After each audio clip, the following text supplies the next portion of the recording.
Welcome to the Everything Financial Radio Show here on the Legacy Radio Network. If you're a new listener, thanks for joining us. We're here every week at this time. I am your host, Dennis Tubbergen, and we have a terrific show lined up for you today. Mr. Pete Kendall, who is the co-editor of the Elliott Wave Financial Forecast, will be stopping by today.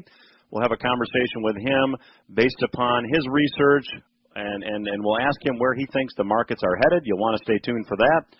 Also, at our discovery groups, I'm often asked, you know, Dennis, the Fed is printing money. They're engaging in QE3, or as we like to call it, QE3 to infinity and beyond, since there's no defined targets. Is all this money printing going to make us end up like the Weimar Republic, like Germany after World War I, when the Germans printed money and basically destroyed their currency? Well, in today's program, I'm going to go through and draw some parallels for you between where we are today here in the United States and where Germany was after World War I. And there are some similarities. You'll want to stay tuned for that.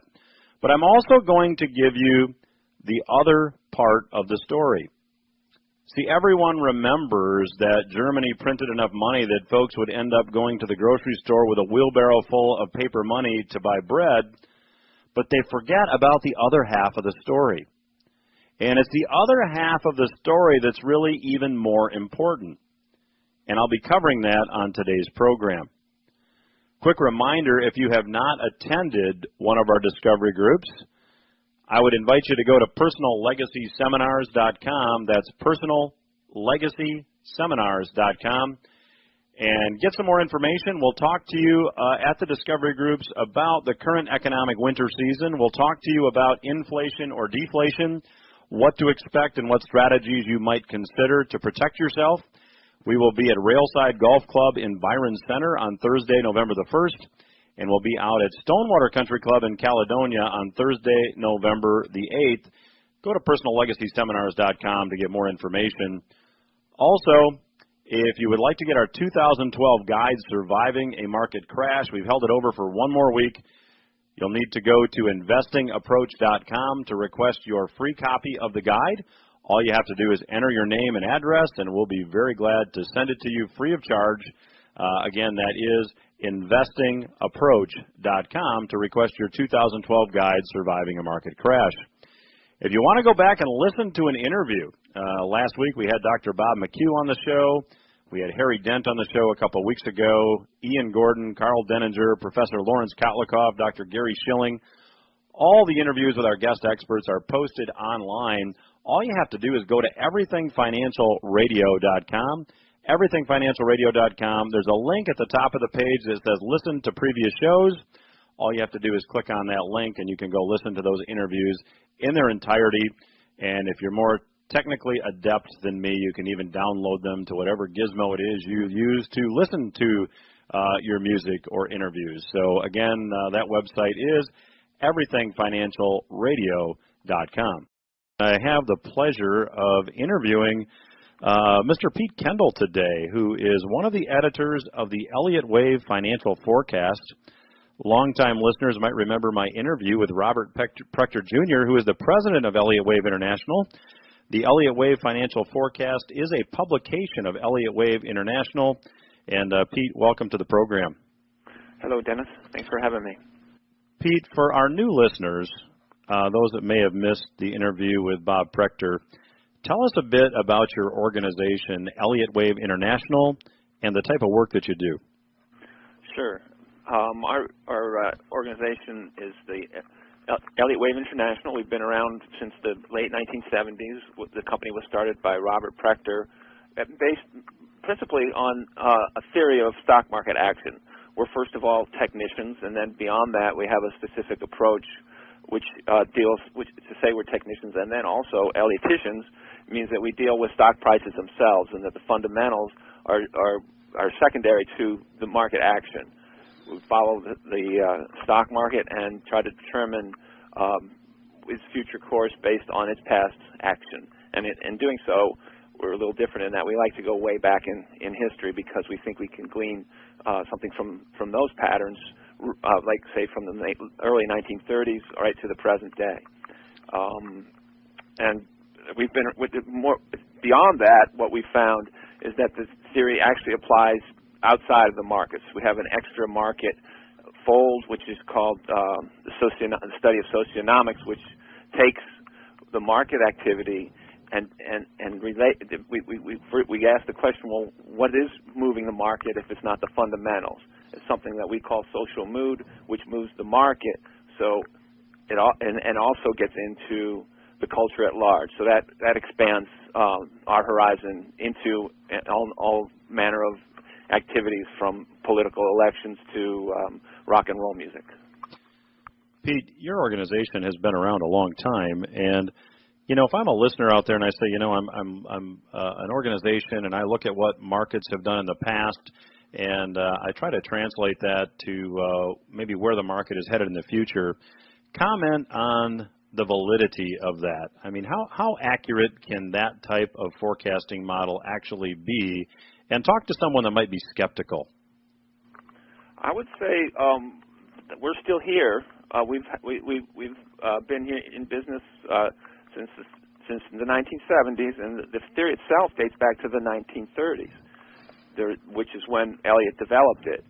Elliott, followed by 5 or 6 main,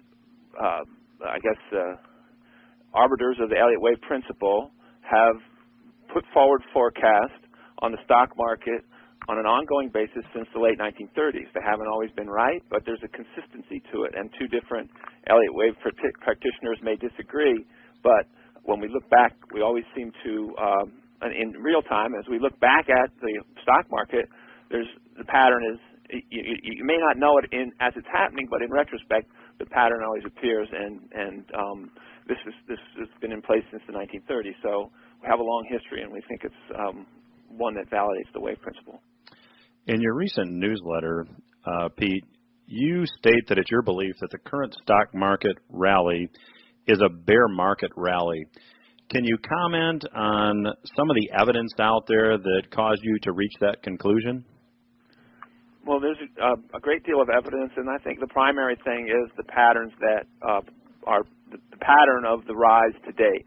The decline from 2007 to March of 2009 took a certain form, which fits into the textbook description that Elliott put forward in the 1930s.